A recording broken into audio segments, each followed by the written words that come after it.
Somebody asked the question, Michael, when and how does a spirit that's not of God enter into a baby? This person went there.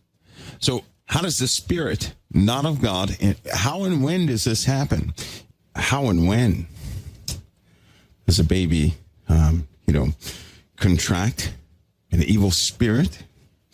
Well, let's go through the process. Very good question, by the way. I do have to say that. It's a very good question. Babies, they're so precious when they're tiny, right? So precious. You guys listening to this, especially women, or you ladies listening to this is important for you to know. Important. So I hope you guys are ready for this. All right? You guys know that how children are created by the human body. So let me ask you this. What would happen if you or somebody else was never born, right? And what I mean by that, what if the Lord just placed your spirit, knowledgeable spirit, inside of a human body here on earth? Would you perform what he sent you here to do? Anybody? Would anybody perform if he put you in a human body and you were not born? You came from the living God, right? You knew where you came from, and he put you in a body. Would you perform what he put you here to do? Very simple question. Here's what would happen. If you came from the living God to this earth, put in a body, right? First of all, you would have knowledge of the heavens. You would know that you are not permanently in the body. You would already know that. You would have faith in all things in the heavens. No, I take that back. You would know the structure of the heavens, which would make a job down here almost impossible for direct human-to-human interactions. You would have to work in the capacity of the unseen. You cannot work in the capacity of the seen. You couldn't do it. Why, you may ask? Because you would upset something that's extremely delicate. So let me tell you this. You're born in a body. You don't know where you come from. And it's meant to be that way. You grow in this body, and you think this body is you. It's meant to be that way. You are exposed to plenty of things in the earth through this body of what you think this body is you. So when something happens to it, you are directly affected. When you see something happen to somebody else's body, you are directly affected. That's very important. This brings out of you compassion, empathies, and all those things. You're gaining proper development, right? If you came from the heavens and were put in a body, you would know that you're not attached to the body. If you saw somebody else being hurt, you would see the truth of the matter and react by way of the truth, not a lie. That means you would not cry for them. You would not be as empathetic to everybody as you would think, because you would know the truth. And when somebody died or passed away, you would not cry either, because you know they don't die. You know they don't pass away. They simply transition. So it would be impossible for you to connect with other human beings. If that would happen, thus, you would have to work in the invisible realm. You'd have to work a different way. Because once you see truth, you cannot blind yourself to it. You would operate by truth. That makes you a very different person. You would not respond with that childlike motivations that we often exhibit through life. You wouldn't do that. You would not be prone to the same mistakes that we make. Thus, you could not, nobody would accept you into a group to really confide in or talk to. They wouldn't do it. And they would eventually see you as something else because you would know truth. You would speak truth. And men would probably begin to worship you because of your knowledge and because of the drawing that you have within yourself, because of how you treat things, right? So you would be seen as something very different than anybody else. That wouldn't work. The Lord had you born in a body, right? You don't know where you came from or anything else. And so you're born in this body, and this is what you truly think you are. You learn many things in this body because you're exposed to different things. You have compassion upon animals because you know what cold weather feels like. You know what heat feels like. So it raises enough compassion within you to give an animal water. You're very kind to other things because you understand the plight or the struggle of other things. That way you can interact among others around you. Then the Lord introduces you to the knowledge of the faith. Right? And when you're introduced to that knowledge of the faith, you still start another track in your life where you encourage others to live by way of truth, the real truth. And it's a very vast transition that you make. Because there's confirmation that things in the Bible are real, yet you have no proof, and so that keeps your journey going. And through that journey, you help others. See, because when you're born in this body, you live by example. That means if you see one person do it, that means you believe you can do it too. And the more you see people doing things, the more hope you have that you can do it also. That's the way it works down here, right? This first stage of your life, for a lot of people, is a growth stage. And because you have not known righteousness, to touch it, tangible righteousness, but you know it by faith, by reading, right? By confirmation deep within.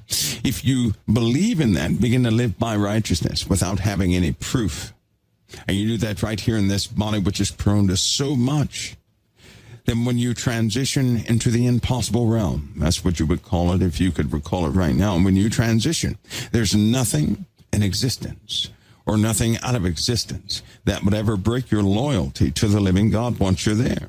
Because those who walk by faith here develop a relationship, and it builds upon something that can never be broken once the promise comes to them.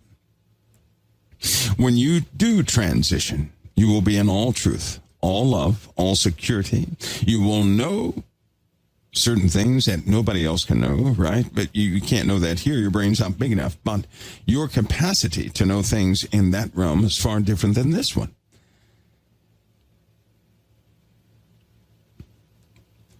So people are born here. But Jesus was quite clear. Somebody came and sowed a very different type of spirit in the children born here. And in the parable, one of the angels says, should we go and uproot them? No, don't do it unless you damage the wheat. Let them both grow together. And when they're full grown, we'll harvest them all. Why wait till they're full grown? Because no one has an initial identity when they're first born. They discover who they are through various ways that God designed. It's a way of growth, a healthy way of growth, but it begs the question your entire life. You always ask yourself, who am I? Where did I come from? All these different questions, right? But then, even having no answer to that, you begin to serve the Lord. You begin to, by faith, serve the Lord. By confirmation that tends to come out of you. The more you begin to operate by faith, the more you find out that that realm is real. You begin to know things. You begin to, gifts manifest within you. All of you have gifts. They're just not manifest yet. It's almost like they're under lock and key until you commit to walking a specific way, and then they're unlocked. The limiters are taken off. And there truly is nothing you can accomplish here if you had the faith enough to do it. Because when your faith is there, your loyalty is too. And it won't be broken. Anyway, but the tares are the same way. They don't know who they are either. Until what? Until they're full grown. That's when you find out who you are. After you go through this process of development, you find out who you are. Right? Now let me ask you this.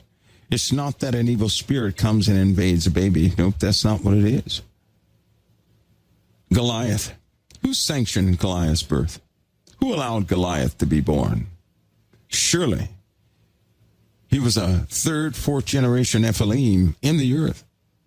And he should have died. All of them should. In fact, many of them did die. The children also. None was spared when Joshua went against that specific place. The children were not spared. They were told to not leave anybody alive. Women, children, or anything else. Why? Why? Why did God command them not to leave anybody alive? Because they were not like you and I.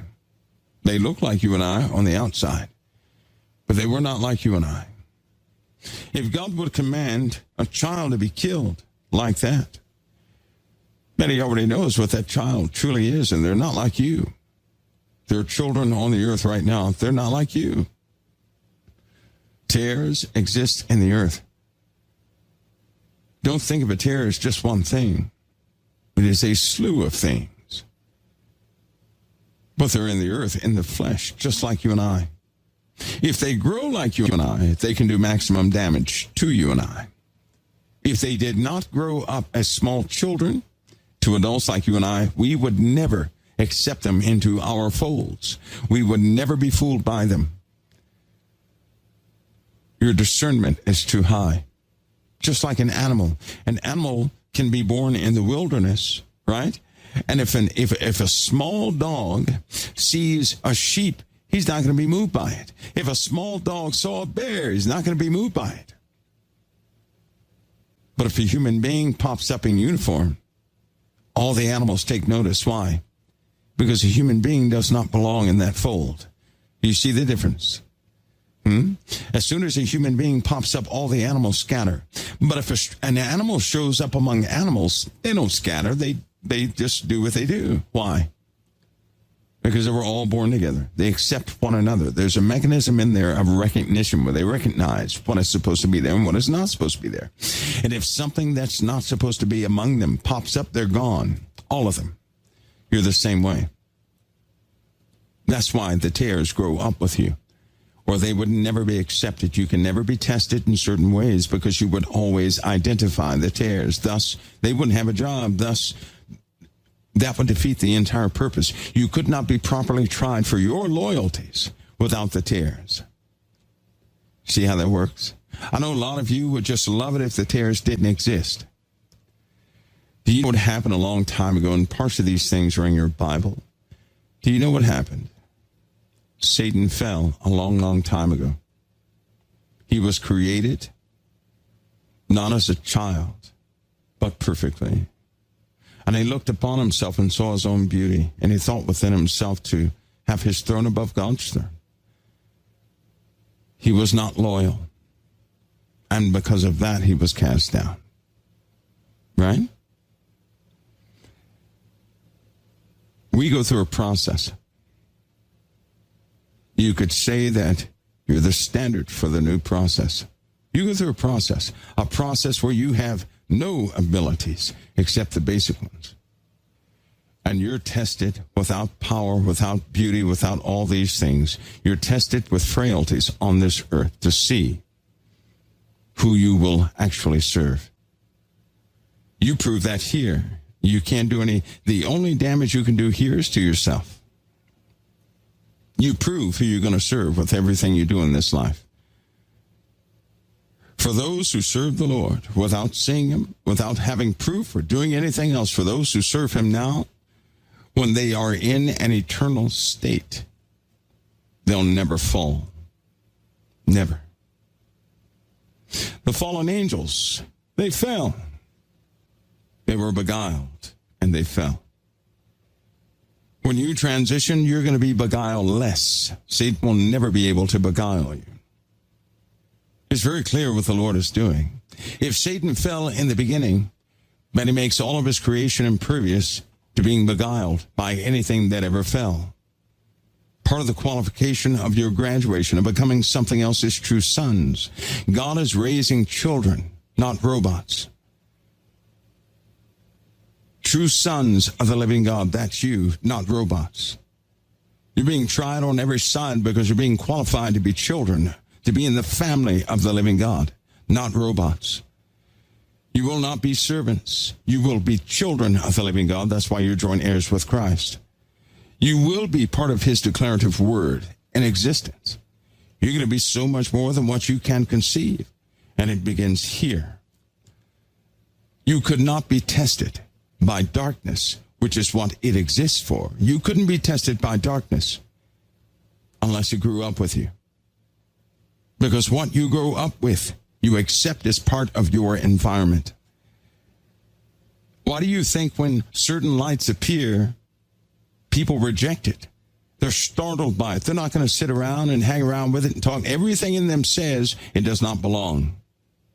Discernment.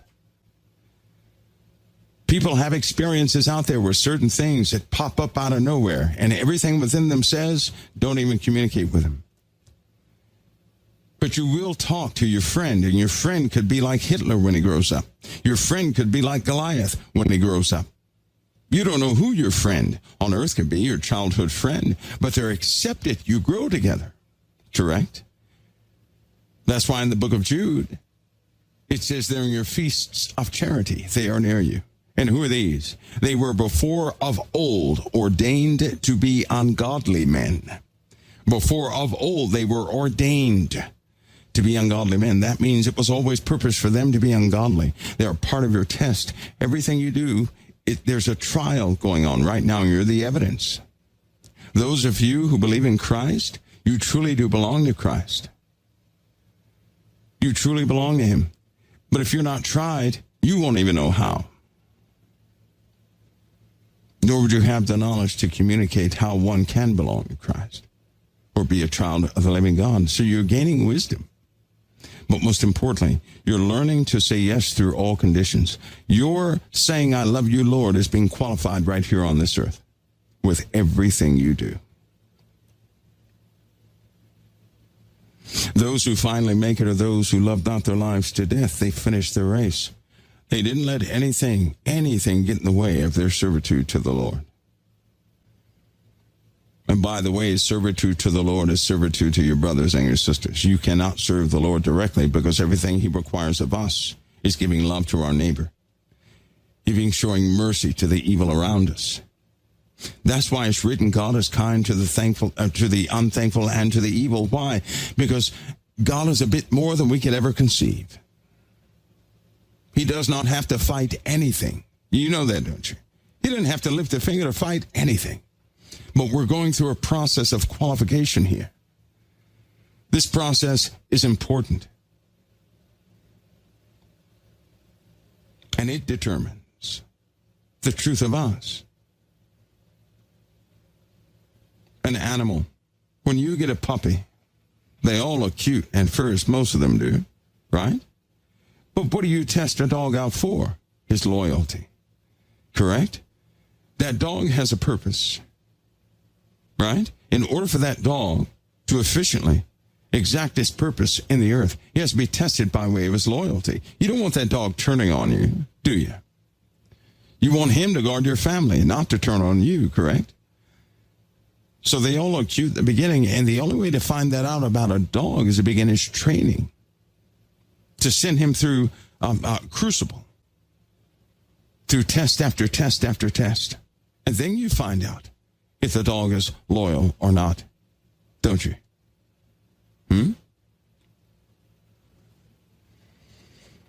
But if you went off good looks, you know you can be fooled. Many of us did that. We did that with other people. What are you talking about? So some of these babies that you see, they're not like you. They have the same skin. Their skin comes from the earth just like yours. All of us come from dirt. The earth has all the materials we have within us. We come from dirt. Inside of us, however, what makes all of this work in tandem and unison, what has directed all of this to serve our spirits, that's a different story. This is a vehicle, a temporary vehicle. And we do many things in this vehicle. We do. But eventually it goes back to the earth. And should you be here at the time the Lord comes back, you're going to be changed. That means your body is still not going. It is not redeemable. If it were redeemable, the earth would not be destroyed, would it?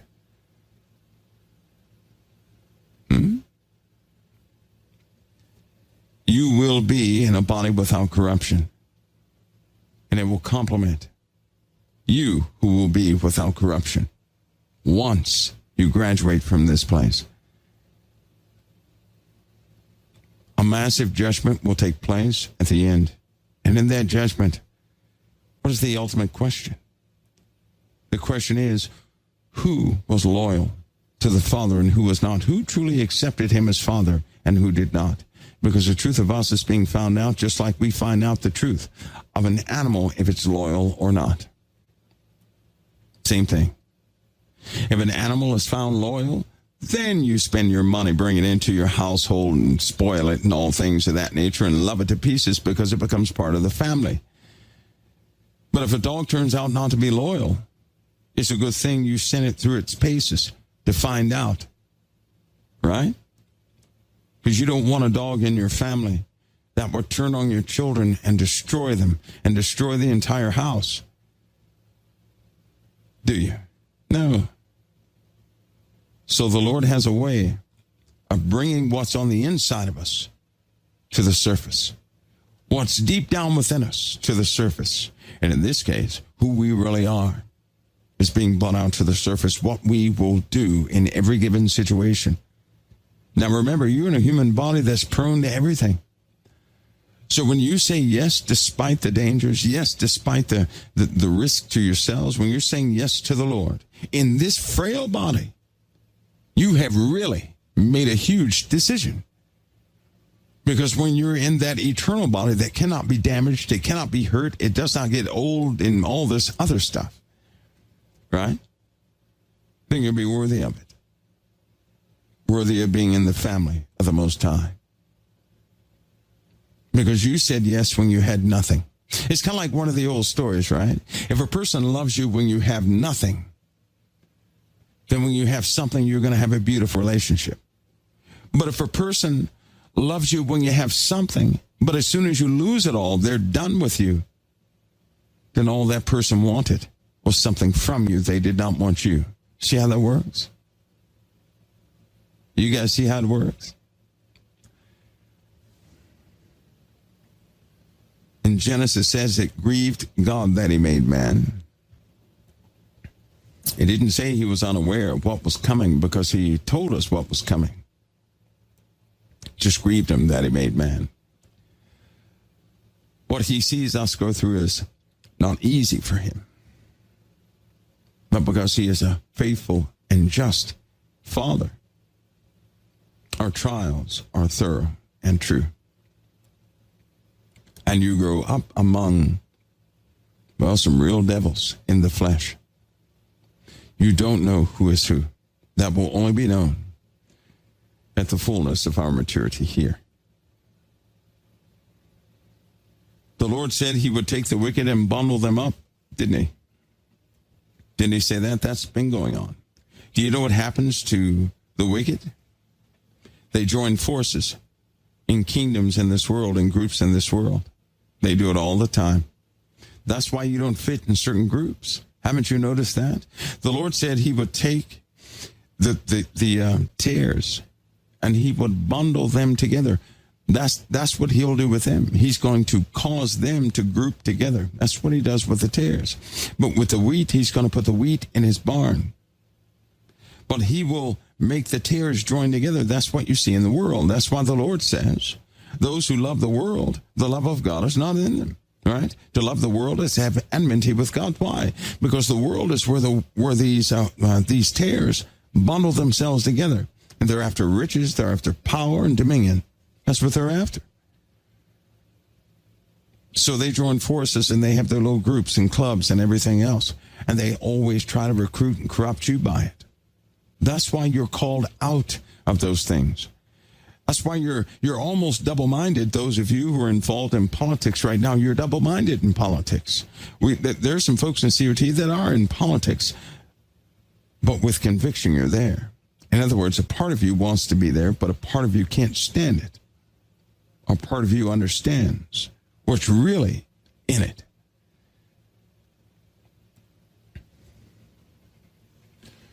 That's it. The kingdom of the beast is the fullness of the bundling of the tares of the earth. That's what the kingdom of the beast is. Then when they're all together, and God has secured all of his children in his barn, the harvest will be over. And the kingdom of the beast will be thrust into darkness. Babies, all babies, right, are flesh. Babies are flesh that contains something on the inside of what a person really is. Just because they're cute does not mean they're not deadly. Hitler was probably cute. Goliath was likely cute. All the Rephaim were probably, they could have been cute babies.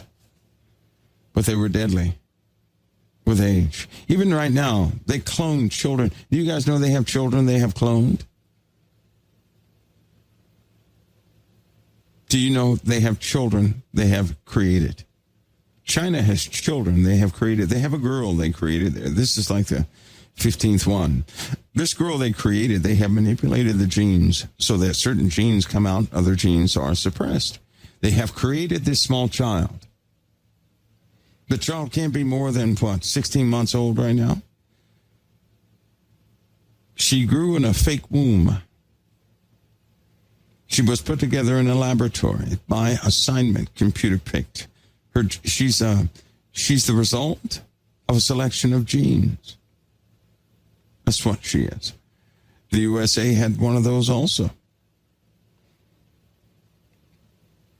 There are things that happen in the USA, especially with artificial insemination, that you wouldn't believe. You don't know what's been locked away in the freezer. You don't know that unless you kept it yourself and looked at it every day. You don't know if it's been swapped, switched, or what. You don't know. In truth, you do not know. We are far too trusting, and we trust these companies to do exactly what they say, but we won't trust the Lord to do exactly what he says. What's wrong with us? Because they have done things that are unforgivable. Nevertheless, we have created children. Where do their spirits come from?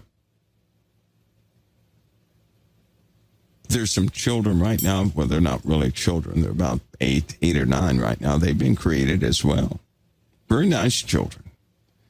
You couldn't tell, but they've been created. You that's not something you'd be able to tell. You couldn't tell that. You couldn't tell.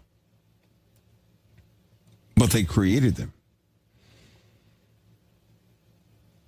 They're nice children. They're almost nice. Evil is not always a monster. True evil is very kind. True evil is attractive. True evil is sweet. True evil can say the right things all the time. That's what true evil is.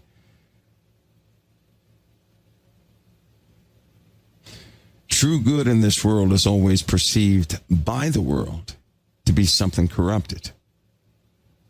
To date, the world has always called something that's been truly good corrupted. Do you know that? And whatever's been highly corruptive and full of corrosion, right? The world has always called good.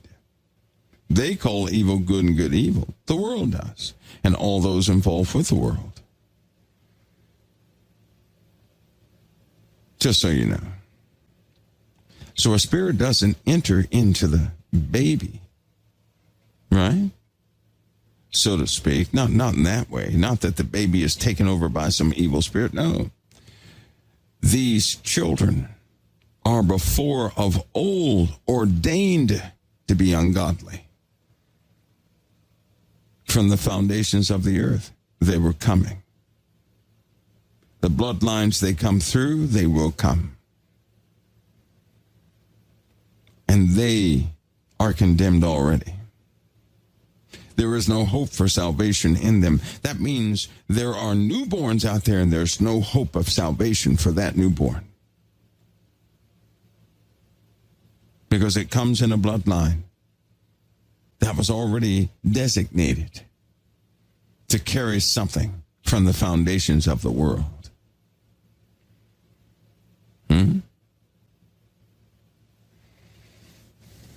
As far as you Christian ladies out there, pray over your children. That your children won't be targets of these things where they wouldn't be able to handle it. Pray for grace and mercy. You have that right.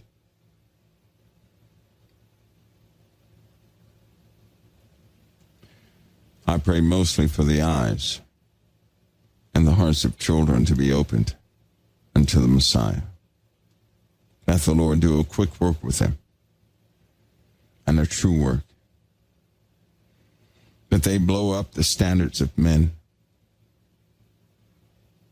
that they lead the way in the coming days with all faithfulness and strength.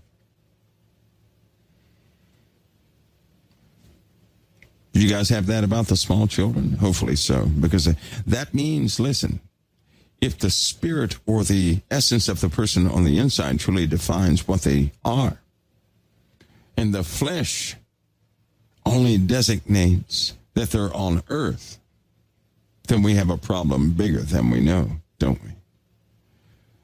As I said before, it may not be like in the days of Noah when giants walked the earth, right? Because listen to me. The giant bodies were produced by a union of strange elements and human flesh, right? Oversized things came of that. But that's by way of flesh. In this day and age, the same spirits that were in the giants are in short people, medium people, and tall people. Just as a man can be taken over by thousands of demons and his size not change, so do the giants walk the earth right now. Nice suits, and you know some of them very well. And ironically, some of them that you know very well have no problem telling you who their fathers truly are and who they're truly loyal to. They have no problem.